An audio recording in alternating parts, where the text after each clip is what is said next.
বৰ্তমানৰ বিধায়কজন 91 চনৰ পৰা একাধিক্ৰমে মাজত মাত্ৰ 10 বছৰ পাৰ্থক্য থাকি তেওঁ বৰ্তমানলৈকে বিধায়ক হৈ আছে তেওঁ 25 বছৰ ধৰি বিধায়ক হৈ আছে বিধায়কৰ নামত তেওঁ একো ইয়াত সমস্যা জহাতিয়া বেছি সমস্যাখিনি সমাধান কৰিব নোৱাৰিলে প্ৰথম কথা তেওঁলোকে বিজেপি কৰ্মকৰ্তাসকলক ইয়াত নগৰৰ বহুত কাৰ্যকৰ্তা আছে তেওঁলোকৰ বিজেপিৰ মই তেওঁলোকক প্ৰত্যাহ্বান জনাব বিচাৰোঁ যোৰহাট নগৰত প্ৰধান সমস্যা হৈছে এটা পানীৰ সমস্যা ইয়াত পানীৰ সমস্যা আজি মোৰ কেইদিনমান আগত মই এটা মিডিয়া চেনেলৰ সাংবাদিক বন্ধু এজনেও ইয়াতে যোৰহাটত এটা নিউজ কৰা দেখিলোঁ যোৰহাটৰ 17 নম্বৰ ৱাৰ্ডত এটা পানীৰ আৰ্ছেনিকযুক্ত পানীৰ এটা সমস্যা সৃষ্টি হৈছে আমাৰ প্ৰয়াত সাংসদ বিজয় কৃষ্ণ সন্দিকৈ এটা সমস্যা এটা ডাঙৰ এটা এটা প্ৰজেক্ট এটা আছিলে সেইটো যে যোৰহাটৰ ব্ৰহ্মপুত্ৰ পানী ইয়াত 2014 চনত এটা ব্ৰহ্মপুত্ৰ পানীৰ এটা প্ৰজেক্ট এটা লৈছিলে 33খন পঞ্চায়ত সামৰি ইয়াত আপোনালোকে নিশ্চয় আহিব মোৰ কথাখিনি উপস্থাপন কৰিবলৈ দিয়ক আপোনালোকে উপস্থাপন কৰোঁতে মই একো কোৱা নাই আমাক কথা ক'বলৈ দিয়ক আপোনালোকে কথা ক'বলৈ শুনিবলৈ সহ্যটো ৰাখক যোৰহাটত 33খন পঞ্চায়ত সামৰি প্ৰথমতে ইয়াতে ব্ৰহ্মপুত্ৰ পানীৰ প্ৰকল্পৰ ইয়াত পানী যোগানৰ আঁচনি লৈছিলে কিন্তু বিধায়কজনৰ অকমন্যতাৰ বাবে যোৱাৰৰ এই প্ৰজেক্ট আজিলৈকে ঠিক আছে স্পষ্ট কথা আশিফ ইকবাল দাই কৈছে কংগ্ৰেছৰ প্ৰতিনিধিয়ে কৈছে যিগৰাকী স্থানীয় বিধায়ক আছে তেওঁ এক প্ৰকাৰ অকৰ্মণ্য বিধায়ক বুলি তেওঁ উল্লেখ কৰিছে ঠিক আছে মই আকৌ আহিম মই ইন্দ্ৰদা আছে আপোনালোকে নিশ্চয় আহিব আপোনালোকে কথা শুনিবলৈ ধৈৰ্য ৰাখক আপোনালোকৰ বিধায়কৰ কথাখিনি ক'বলৈ আপোনাৰ শুনিবলৈ ধৈৰ্য ৰাখক বিধায়কৰ 25 বছৰীয়া বিধায়কজনৰ কোনে বনালে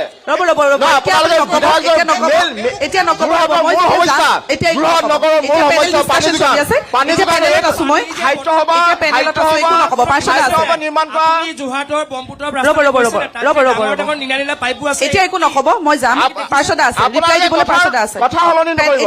নকৰিব আপোনালোকে কথাখিনি শুনিবলৈ আপোনালোকে ধৈৰ্য নাই কাৰণে আজি মানুহ আহিবলৈ ভয় কৰা হৈছে আপোনালোকে কথাখিনি শুনাৰ ধৈৰ্য থাকিব লাগিব যেতিয়ালৈকে শাসকীয় পক্ষত থাকে আপোনালোকৰ নৈতিক দায়িত্ব থাকে যে বিৰোধী পক্ষৰ আপোনালোকে বিৰোধী পক্ষৰ কথাখিনি শুনাৰ আপোনালোকৰ থাকিব লাগে আপোনালোকৰ নৈতিক দায়িত্ব আৰু নৈতিক দায়িত্ব বুজি পাই বহি থাকিব লাগিছে আপোনালোকে শক্তি প্ৰদৰ্শন কৰি ইয়াৰ মানুহৰ ভিৰ দেখুৱাই বিৰোধী পক্ষৰ কথাখিনি শুনাৰ আপোনালোকে চকু থাকি আপোনালোকে কথাখিনি শুনাৰ ধৈৰ্য ৰাখক দেখি আছে আপোনালোকে উন্নয়ন আপোনালোকে দেখি আছে আপোনালোকে উন্নয়ন দেখিছে আপোনালোকে ধৈৰ্য ৰাখিব লাগে অন্ধ নহব আপোনালোকে ধৈৰ্য ৰাখিব লাগে আপুনি গান্ধী ফেমিলি অন্ধভক্ত নহব আপোনালোকে হ'ব উত্তেজিত নহব প্ৰায় কিছু বছৰ আগতে হয়তো কংগ্ৰেছৰ পক্ষত বেছি মানুহ আছিলে আজি বিজেপিৰ পক্ষত হয়তো বেছি মানুহ আছে কিন্তু মূল কথাটো হ'ল যে আমি আলোচনাবিলাক কৰিবলৈ আহোঁতে আমি সমাজখনৰ বা আমাৰ অঞ্চলটোৰ যিখিনি কথা সেই কথাখিনি আলোচনা কৰিব লাগে আমি যুৱ ছাত্ৰ পৰিষদে এটা কথা দেখি আহিছিলোঁ যে যোৰহাটত ইমানবিলাক বিজেপি দলৰে হওক বা আন দলৰে হওক ইমানসকল কৰ্মকৰ্তা থকাৰ পাছতো যেতিয়া 4 লেনটো দীঘলীয়া সময় ধৰি বন্ধ হৈ পৰি আছিলে উন্নয়নৰ কামখিনি স্থবিৰ হৈ পৰিছিলে সেই সময়ত যুৱ ছাত্ৰ পৰিষদে কাকজালত এটা প্ৰতিবাদী কাৰ্যসূচী কৰাৰ পিছত স্বয়ং মুখ্যমন্ত্ৰীয়ে দিল্লীত আলোচনা কৰি সেই কাম আৰম্ভ কৰিবলগীয়া হৈছিলে আমি ভাবোঁ যে যিসকল মানুহে যথেষ্ট বাকপটু এনেধৰণৰ অনুষ্ঠানবিলাকত যথেষ্ট বাকপটুতা প্ৰদৰ্শন কৰে তেখেতসকলে সেই বাকপটুতা সেইবিলাক কামতো আচলতে প্ৰদৰ্শন কৰিব লাগে তেতিয়া কিন্তু আমাৰ উন্নয়ন হ'ব আৰু এটা কথা মই কওঁ যে সেই কামটো আৰম্ভ হ'ল কিন্তু আজিৰ তাৰিখত যদি আপুনি যোৰহাটৰ মাজেৰে 4 লেনেদি যায় তেতিয়াহ'লে আপুনি দেখিব যে সেই ৰাস্তাটো মানে এনেকুৱাই উখুৰা কিন্তু 4 লেনৰ সেইটো কিন্তু কোনো কাৰণতে তেনেকুৱা ধৰণৰ হ'ব নালাগে আমি যদি দক্ষিণ পাৰৰ ৰাস্তাবিলাক চাওঁ দক্ষিণ পাৰৰ ৰাস্তাবিলাকত যিটো মানদণ্ড বৰ্তাই ৰখা হৈছে আমাৰ উত্তৰ পাৰৰ ৰাস্তাবিলাকত কিন্তু সেই মানদণ্ড ক্ষমা কৰিব উত্তৰ পাৰৰ ৰাস্তাবিলাকত যিটো মানদণ্ড বৰ্তাই ৰখা হৈছে দক্ষিণ পাৰৰ ৰাস্তাবিলাকত কিন্তু সেই মানদণ্ড নলয় গতিকে মই ভাবোঁ যে ৰাজনৈতিক ব্যক্তিসকলে আন ৰাজনৈতিক কথাবিলাক কোৱাৰ লগতে সেই বিষয়বিলাক চাব লাগে আমাৰ যিখন মেডিকেল কলেজ যোৰহাটত হ'ল 2016 চনতে হৈছে এই মেডিকেল কলেজখন আজিৰ তাৰিখলৈকে কিন্তু ইয়াত বহুকেইটা গুৰুত্বপূৰ্ণ বিভাগ আজিলৈকে নহ'লে যাৰ বাবে এখন মেডিকেল কলেজৰ পৰা আন এখন মেডিকেল কলেজলৈ ৰোগী ৰেফাৰ কৰিবলগীয়া হোৱাটো যথেষ্ট দুৰ্ভাগ্যজনক যোৰহাট মেডিকেল কলেজৰ পৰা এজন ৰোগী যদি এইমছলৈ ৰেফাৰ কৰিবলগীয়া হয় নিশ্চিতভাৱে আমি তাক মানি ল'ব পাৰোঁ কিন্তু যোৰহাট মেডিকেল কলেজৰ পৰা যদি ডিব্ৰুগড় মেডিকেল কলেজলৈ ৰোগী এজন ৰেফাৰ কৰিবলগীয়া হয় তেতিয়াহ'লে 10 বছৰত এখন আপুনি ক'ব খুজিছে যে শক্তিশালী এজন বিধায়ক আছে য'ত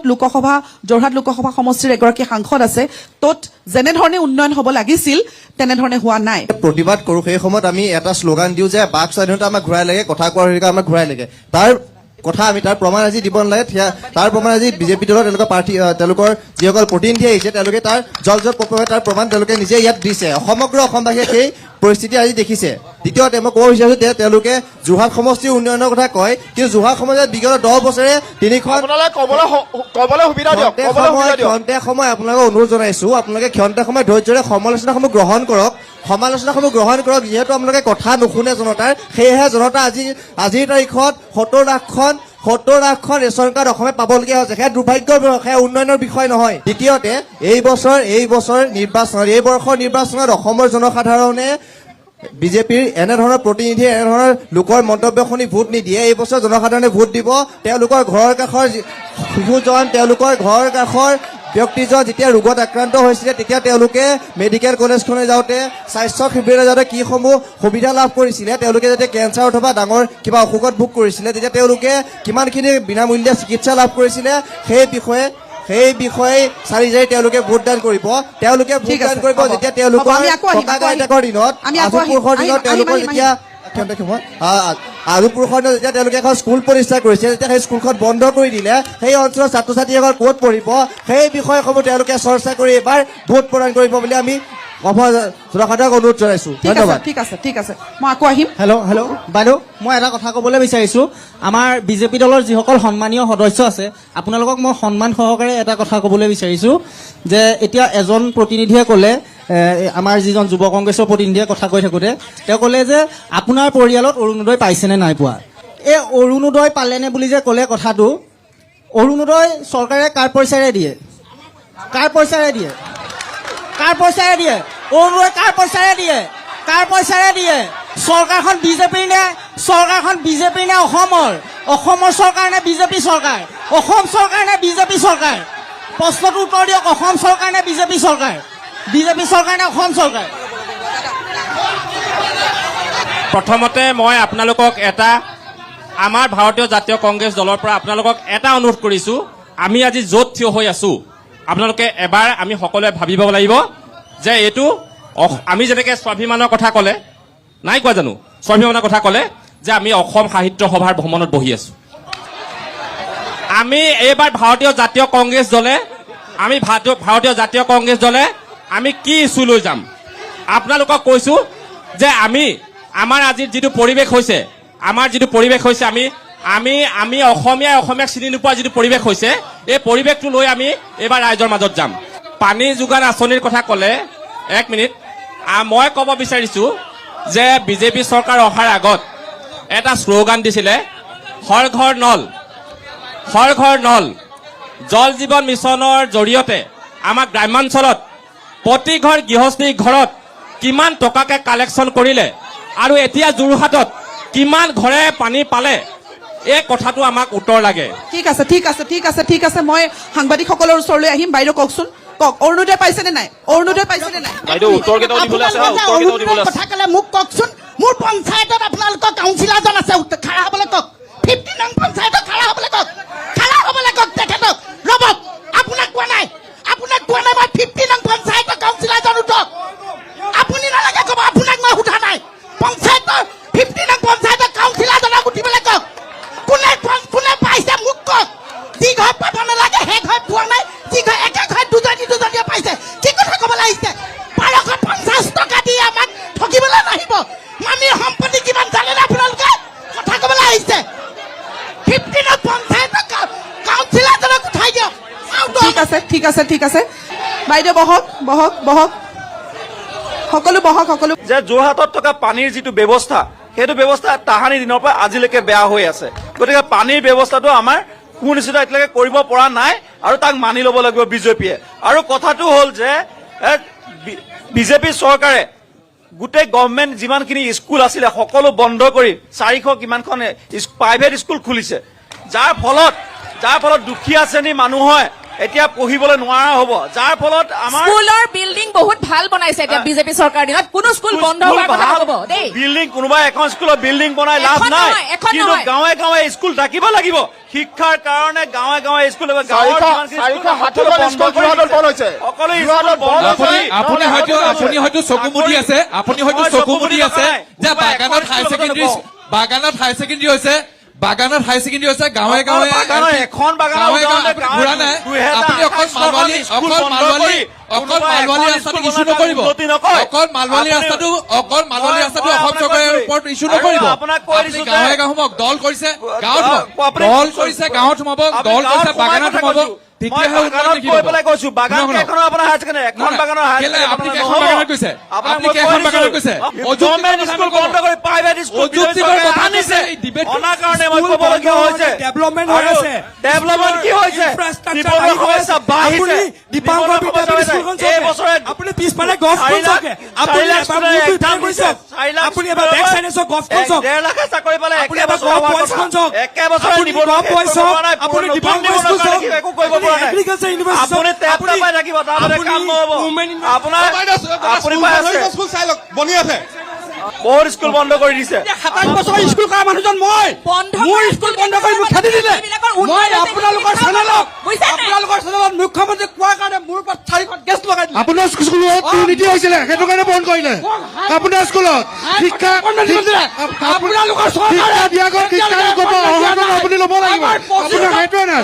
এনেকুৱা এজন আপুনি শিক্ষক হ'ব পাৰে নি আপুনি ল'ৰা ছোৱালী কেনেকে ক'ব বন্ধ কৰিলে আপোনালোকৰ চৰকাৰতে আজিকালি আপোনাৰ ব্যৱহাৰটোৱে গম পায় আপুনি শিক্ষক নে এখন কিমান আছে আপুনি বাছৰ ব্যৱসায় কিহৰ শিক্ষক আপোনাৰ ব্যৱহাৰে গম পায় মই পঢ়ুৱাইছো কৈছে আচলতে ভৱিষ্যত প্ৰজন্ম উন্নয়ন আৰু বিকাশৰ লগত থাকে ৰাতি বিচাৰিলে নাপায় আজি আমি দেখিছো সন্মানীয় শাসক পক্ষত যিখন মানুহ বহি আছে সেই হিচাপত আপোনালোকে যে ক'লে যোৰহাট গভট ইনফ্ৰাষ্ট্ৰাকচাৰ কথা আজি 2017 চনৰ পৰা এজন স্থায়ী প্ৰিন্সিপাল তেওঁলোকে নিযুক্তি দিব নোৱাৰিলে আপোনালোকে যোৰহাট গভটৰ কথা ক'বলৈ আহিছে আজি আমাৰ দুৰ্ভাগ্য যে যোৱা 2 বছৰ আগত বহি মই ইয়াত ক'বলগীয়া হৈছিলে যে যোৰহাট চৰকাৰী উচ্চতৰ মাধ্যমিক বিদ্যালয়ত এজন স্থায়ী প্ৰিন্সিপাল নিযুক্তি নাই বৰ্ণনা কৰিবলৈ গৈ আজি আমাৰ এতিয়া এটা কথা শুনক আপুনি এটা কথা শুনক গৌৰৱ গগৈ যদি প্ৰব্লেম আছে গৌৰৱ গগৈ যোৰহাটত কেইদিন আছে আৰু গৌৰৱ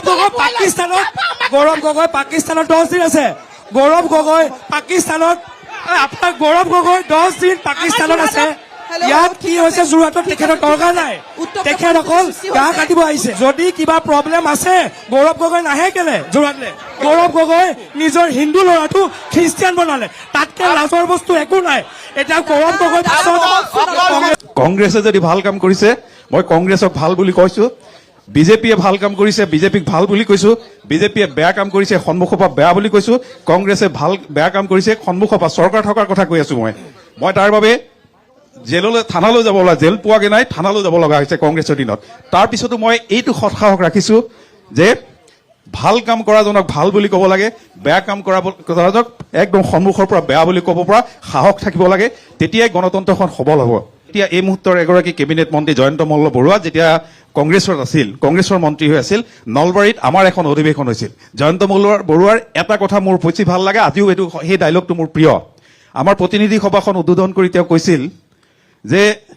তৰুণ গগৈ নেতৃত্বাধীন তৃতীয়বাৰ আহিব চৰকাৰখন তৃতীয়বাৰ চৰকাৰখন আহিব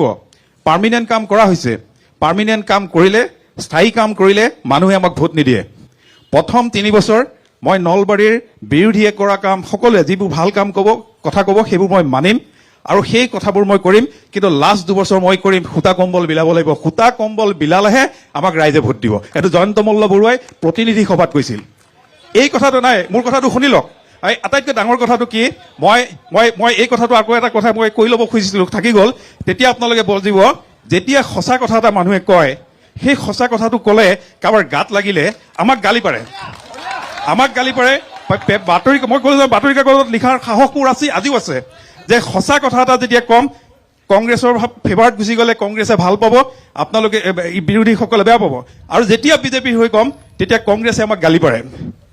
এইটো থেংকছলেছ জবত জড়িত হৈ আছো যোৱা 35টা বছৰ আমি আক্ষেপ নকৰোঁ ভাল কাম কৰিলে কোনেও আমাক স্বীকৃতি মানে ফোন এটা কৰি নকয় যে এইটো ভাল লিখিলে এইটো ভাল কাম বাতৰি কৰিলে এনেকুৱা ধৰণৰ মানসিকতা কমি আহিল হয় ঠিক আছে ৰিজুদা বৰ ধুনীয়া কথা কৈছে আপুনি থেংকছলেছ জব আমি সকলোৱে কৰি আছো ৰাজনীতিটো হয়তো তেনেকুৱাই চাগে ন ভাল কাম কৰিলে ভাল কয় বেয়া কাম কৰিলে বেয়া কয় ভাল কৰিলেও বেয়া কয় বেয়া কৰিলেও ভাল কয় হয়নে? ঠিক আছে, আৰু এগৰাকীৰ এটা প্ৰশ্ন আছে, মই তাৰ পিছত যাম। হয়, নমস্কাৰ। মই সাংবাদিক এগৰাকী, যদিও মই এগৰাকী ক্ষুদ্ৰ চাহ খেতিয়কৰ সন্তান। আৰু আজি গোটেই মই যিমানখিনি আলোচনা শুনিলোঁ, আমাৰ আচলতে অসমৰ যিটো অৰ্থনীতিৰ মূল ভেটি চাহ খেতি, আৰু তাৰো যিটো মূল ভেটি হৈছে এইটো হৈছে ক্ষুদ্ৰ চাহ খেতিয়ক। মই কিন্তু ইয়াত কংগ্ৰেছ বিজেপি কাৰো মুখৰ পৰা এতিয়ালৈকে কোনো এটা পক্ষৰ মুখৰ পৰা ক্ষুদ্ৰ চাহ খেতিয়কৰ কাৰণে এটা শব্দও শুনা নাপালোঁ। মই এটা কথাই সুধিব বিচাৰোঁ, আমি সৰুৰ পৰা দেখি আহিছোঁতো ক্ষুদ্ৰ চাহ খেতিয়কে কোনোবাই চিঞৰ বাখৰ কৰি লাভ নাই। সঁচা কথাটো আমি নিজৰ ঘৰত দেখি আহিছোঁ।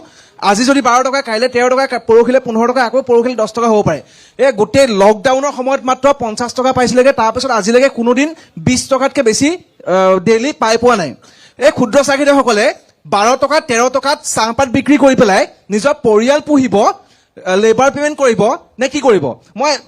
কোনো এটা পক্ষক টাৰ্গেট কৰি পেলাই কথাটো কোৱা নাই, কাৰণ কংগ্ৰেছেও নকৰিলে আৰু বিজেপিও কৰা নাই, এজেপিও কৰা নাই। মই সামগ্ৰিকভাৱে সকলোকে প্ৰশ্নটো সুধিছোঁ, কাৰণ আজি ইমান চিঞৰ বাখৰ হ'ল, বহুত কিবা কিবি হ'ল, কিন্তু কাৰো মুখত এই ক্ষুদ্ৰ চাহ খেতিয়কৰ এই সমস্যাটো শুনা নাপালোঁ। ধন্যবাদ। বিশেষকৈ এই যোৰহাটৰ পৰাই তৰুণ গগৈ ডাঙৰীয়া 15 বছৰ অসমৰ মুখ্যমন্ত্ৰী হৈছিলে। আমি কিন্তু চকুত লগাকৈ একো উন্নয়ন দেখা নাপালোঁ। 30 বছৰো অধিক কাল বিজয় কৃষ্ণ সন্দিকৈ ডাঙৰীয়া যোৰহাট লোকসভা সমষ্টিৰ সাংসদ আছিলে। ঘৰৰ সন্মুখৰ ষ্টেডিয়ামটো আজিও যদি আপুনি খেল চাবলৈ বহে, সেই পোষ্টকেইটা দেখিব, খেলুৱৈ কিন্তু ভালকে নেদেখে। বহুত এনেকুৱা কিছুমান কাম আছিলে, যিবোৰ কাম কংগ্ৰেছৰ দিনত যদি হ'লহেঁতেন, আজি হয়তো এইখন চৰকাৰে ইয়াতকৈও বহুত কামখিনি আগুৱাই নিব পাৰিলে। ঠিক আছে দাদা, মই একাংশ মহিলা ভোটাৰ আছে, মহিলাসকল আছে, এইফালে বিৰোধীৰ মহিলাসকলো আছে, শাসক পক্ষৰ মহিলাসকল আছে। দুটামান কথা ক'ব বিচাৰিছো। মই যুৱ প্ৰজন্ম হিচাপে দুটামান কথা সৰুকে ক'ব বিচাৰিছো। আপোনালোকে দেখিব, কংগ্ৰেছ চৰকাৰ দিনত এটা প্ৰজন্ম শেষ হৈ গ'ল। কিয়নো যেতিয়াই আমি চাকৰিৰ কাৰণে যেতিয়াই আমি কিবা এটা এপ্লাই কৰিবলৈ যাওঁ, তেতিয়াই আমাৰ ঘোচৰ কথা আহে। কিন্তু আজি যোৰহাটৰ অলিয়ে গলিয়ে আপুনি চাওক, যোৰহাটৰ সমগ্ৰ পৰ্যায়টো আপোনালোকে চাওক, সকলোতে আমাৰ আজি যুৱকসকলৰ এটা বিশ্বাস উঠিছে যে আমি দৌৰিলে চাকৰি পাম। আজি এনেকুৱা এটা পৰিৱেশ ভাৰতীয় জনতা পাৰ্টীৰ নেতৃত্বাধীন চৰকাৰখনে অসমৰ এনেকুৱা এটা অকল বিজেপিলৈ গ'লে কংগ্ৰেছৰ গোটেইখিনি বিজেপিত আছে, হেৰক তালৈ গ'লে ৱাশ্বিং মেচিন হৈ যায়। আৰু যদি আমি অকল মামা মামী আৰু যদি আমি ভাৰতীয় জনতা পাৰ্টি আৰু কংগ্ৰেছৰ মাজত যদি বিজেপিলৈ গ'লে ৱাশ্বিং মেচিন হৈ যায়, নহয় জানো? এতিয়া আকৌ কংগ্ৰেছৰ বদনাম গাইছে সকলো। কংগ্ৰেছৰ চৰকাৰৰ দিনত ৰাষ্ট্ৰীয় ঘাইপথত আমি গৰু গাড়ী চলিছিলে, আৰু এতিয়া জোতাৰো বিমান অৱতৰণ কৰে। এয়া হৈছে বিজেপি আৰু কংগ্ৰেছৰ মাজৰ পাৰ্থক্য। মুখ্যমন্ত্ৰী হিমন্ত বিশ্ব শৰ্মাৰ নেতৃত্বত 1 লাখ বিঘা ভূমি কবলৰ পৰা উদ্ধাৰ কৰিছে। এইবিলাক ক'ব লাগিব। এয়া হৈছে পাৰ্থক্য, এয়া হৈছে পাৰ্থক্য। আপোনালোকে শুনি লওক, আপোনালোকে শুনি লওক, আপোনালোকে মিয়াৰ আগত আঁঠুকাইছে, আপোনালোকে মিয়াৰ আগত আঁঠুকাইছে। 1 লাখ বিঘা ভূমি, 1 লাখ বিঘা ভূমি হিমন্ত বিশ্ব শৰ্মা ডাঙৰীয়াই উদ্ধাৰ কৰিছে। মই সমষ্টিৰ কথা সুধিছো, সমষ্টিৰ কথা সুধিছো, সমষ্টিৰ কথা কওক। আপোনালোকে সমষ্টিৰ কথা কৈছো, তিয়ক সমষ্টিৰ কথা কৈছো। 22 চনত কেবিনেটত জাজিমুখৰ পাৰঘাট দলংখনৰ বিষয়ে সিদ্ধান্ত গ্ৰহণ কৰিছিলে। সেই দলংখন আজিলৈকে কিয় হোৱা নাই তাৰ উত্তৰটো আমাক লাগে। তিয়ক সমষ্টিৰ উন্নয়নৰ নামত তাৰ উত্তৰটো লাগে। তেনেকে আপোনালোকে উত্তৰটো দিয়ক। উত্তৰটো ল'ম মই, পাৰ্ষদা আছে, উত্তৰ দিব। উত্তৰ দিয়া কামটো মোৰ আমাৰ জাজিমুখত এখন দলঙৰ, পাৰঘাট দলঙৰ কেবিনেটত সিদ্ধান্ত লৈছিলে সেইখন বনোৱাৰ 2022 চনত, কিন্তু আজিলৈকে সেইখন উন্নয়ন হোৱা নাই। আজিলৈকে সেইখন হোৱা নাই, কিয় হোৱা নাই সেই কাৰণটো লাগে। ঠিক আছে, দিব দিব। গৰা খহনীয়াৰ কথা কোনোবা এজনে ক'ব বিচাৰিছিলে, কোনে কৈছে কওকচোন, মই উত্তৰটো একেলগে ল'ম। এই নিমাতীপা যোনটো ব্ৰহ্মপুত্ৰ মাথাউৰি আছে, মাথাউৰি গৰা খহনীয়া যি ব্যৱস্থা হৈ আছে, 8 নম্বৰত যি গৰা খহনীয়া ব্যৱস্থা হৈ আছে, এই মিত্ৰজোঁট চৰকাৰে একো ব্যৱস্থা লোৱা নাই। ব্ৰহ্মপুত্ৰৰ যোনটো END মাথাউৰি আছে, মাথাউৰিবিলাকৰ ম্যাদ অট'মেটিক ম্যাদ উকলি গৈছে, কিন্তু আজিও তাৰ মেৰামতিৰ ব্যৱস্থা কৰা নাই। মাথাউৰিৰ ওপৰত যে পকী ৰাস্তাবোৰ বনাইছে তাৰ কাৰণে আপুনি ক'লে নহয়, মই উত্তৰখিনি দিওঁ আৰু হৈ গ'ল। ঠিক আছে, ঠিক আছে। মই কোনো ৰাজনীতিৰ দলৰ পৰা কৰা নাই, মই যুৱ ছাত্ৰ বৰ্গৰ পৰা কৈছো। আমাৰ অঞ্চলৰ সমস্যাখিনিৰ কথা মই উপস্থাপন কৰিছো। ধন্যবাদ, ধন্যবাদ। তো কথাটো হৈ গ'ল, আমাৰ যুৱ ছাত্ৰ পৰিষদৰ এজন প্ৰতিনিধিয়ে প্ৰথমতে এটা কথা কৈছিলে, মই খুব ভালদৰে তেওঁক লক্ষ্য কৰিছিলো।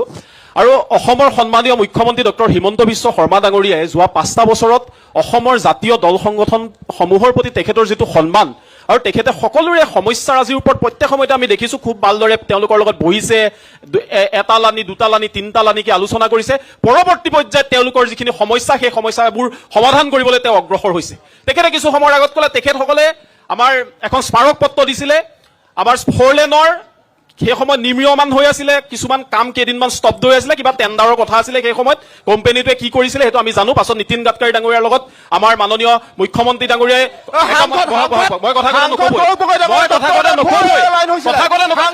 পাকিস্তান ফেৰতৰ কথা মই শুনিবলৈ নাই। পাকিস্তান ফেৰত গৌৰৱ গগৈৰ কথা শুনিবলৈ অহাই নাই।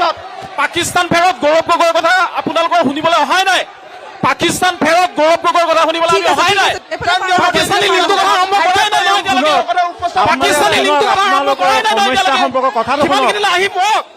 পাকিস্তানী লিংকটোৰ কথা আৰম্ভ কৰাই নাইতো। বিজেপি কৰ্মীসকল কিমান ভদ্ৰ, এতিয়ালৈকে পাকিস্তানী লিংকৰ কথা আৰম্ভ কৰাই নাই। বিজেপি কৰ্মীসকল, কাৰ্যকৰ্তাসকল কিমান ভদ্ৰ, এতিয়ালৈকে পাকিস্তানী লিংকৰ কথা পতাই নাই। কথাটো বুজিছেনে? 10 দিন পাকিস্তানত ক'ত লুকাই আছিলে আপোনালোকৰ সাংসদ? মানুহে দেখিছে, মানুহে দেখিছে। দেশৰ আভ্যন্তৰীণ ব্যৱস্থাত গৌৰৱ গগৈ ডাঙৰীয়াই মস্যাত কৰিছে। কেবিনেটত যেতিয়া এটা সিদ্ধান্ত হয়, কেবিনেটৰ সিদ্ধান্তটোৰ বাস্তৱসন্মত ৰূপ দিবলৈ কেইদিনমান সময় লাগে, সেই কথাটো বুজি লোৱাটো দৰকাৰ। সেই কথাটো বুজি লোৱাটো দৰকাৰ। যদি মন মগজু সেইটো ঢুকি পোৱা নাই, অলপ বিচাৰ বিবেচনা ঘৰত কৰিবই, অলপ বিচাৰ বিবেচনা ঘৰত কৰিবগৈ। 22 চনত সিদ্ধান্ত লৈছে বিজেপিয়ে, কেবিনেটত যিকেইটা সিদ্ধান্ত লৈছে জানি ল'ব। ইতিমধ্যে ফুলফিল কৰিছে, এই কথাটো বুজি ল'ব। অযুক্তিকৰ কথা, অবিভ্ৰান্তিকৰ কথা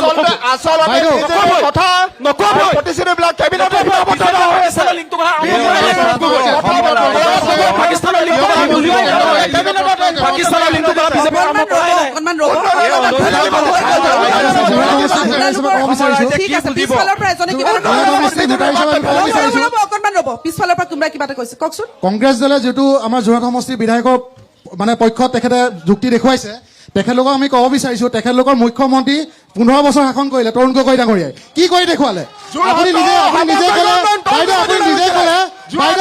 ক'লে, কালি আপুনি হিমন্ত আছিলে কৰা নাই। আপুনি যোৰহাট সমষ্টিত আপুনি নিজে চাই ঘূৰক, যোৰহাট সমষ্টিত নিজে চাই ঘূৰক, যোৰহাটৰ সন্মানীয় বিধায়ক মহোদয়ে কি কৰি থৈছে যোৰহাটখন আপুনি নিজে চাই পেলাই ঘূৰক, আৰু তেখেতলোকক আপুনি লৈ যাওক। আমাৰ যিজন চশমা লগাই পিনে মানুহ বহি আছে কংগ্ৰেছৰ, তেখেতলোকক আপুনি লৈ যাওক। যোৰহাটৰ সাংসদ গৌৰৱ গগৈ কি কৰিলে আপুনি সোধক? 1.5 বছৰৰ যোৰহাটৰ গৌৰৱ গগৈ কি কৰিলে আপুনি সোধক? সন্মানীয় বিধায়কক যিখিনি কথা কৈছে আপোনালোকে যদি গৈছে, আপোনালোকে যদি যিখন ফ্লাইঅভাৰ আছে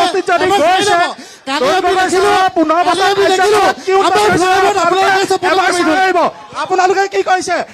তৰুণ গগৈ চাৰে বনাই থৈ আলিকেইটা ৰিপেয়াৰিং কৰিছে, তাৰ বাহিৰে একো কৰা নাই।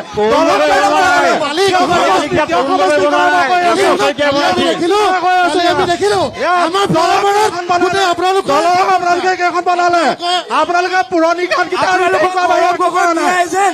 কংগ্ৰেছত যিটা অংগনবাড়ী ঘৰ বনাইছিলে, ল'ৰা ছোৱালী কেইটা সোমালে,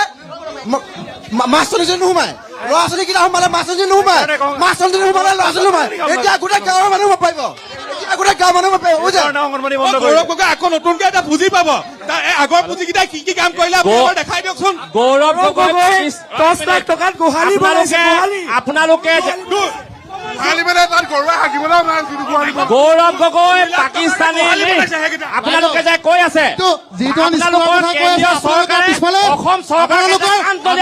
পাছফালে যিখন স্কুল আছে স্কুল বনাইছে। আমি মহিলাৰ লগত কথা পাতিম, ৰ'ব মহিলাসকলৰ লগত কথা পাতিম। এইখন চৰকাৰে মহিলাসকলক যথেষ্ট কাম দিছে, আগস্থান দিছে, সুযোগ দিছে, মহিলাৰ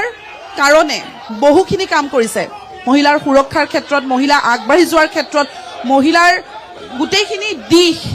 তন্নকৈ আগুৱাই নিয়াৰ ক্ষেত্ৰত আজি কেইদিনমান আগতে শিলচৰ অসম ইউনিভাৰ্চিটিত হৈ যোৱা ঘটনাটোৰ বিষয়ে উত্তৰ আশা কৰিব বুলি আশা কৰিলো। অসম ইউনিভাৰ্চিটিত হৈ যোৱা ঘটনাটোৰ বিষয়ে বৰ্তমান সাহস প্ৰকাশ বা আপুনি উত্তৰ আশা কৰিব বুলি আশা কৰিলো। সুৰক্ষাৰ নামত কি কৰিছে? 10 দিন ক'ত আছিলে উত্তৰটো নিদিলে 10 দিন পাকিস্তানত কৈছে নে উত্তৰটো নিদিলে সেইটো উত্তৰটো লাগে সেইটো উত্তৰটো লাগে সেইটো উত্তৰটো লাগে 10 দিন যে যোৰহাটৰ সাংসদ লওক মহিলাসকলে লওক কওক ৰ'ব আপোনাৰ গড় হত্যাবোৰ মনত আছে নাই ৰ'ব মই মহিলাক দিছো বা মাইক মহিলাক দিছো কওক সময় নাই মোৰ সময় নাই কওক নহয় আমি এটা কথা ভাবি নাপাওঁ আপোনালোকৰ ইছ্যু কিয় গৌৰৱ গগৈ হয় কিয় নহ'ব বাইদেউ হ'বই নহয় ভয় কিহৰ কাৰণে ভয় গৌৰৱ গগৈ পাকিস্তানৰ হনিমুন কৰিছে আপোনালোকে গৌৰৱ গগৈ ইছ্যু নহয় কোন হ'ব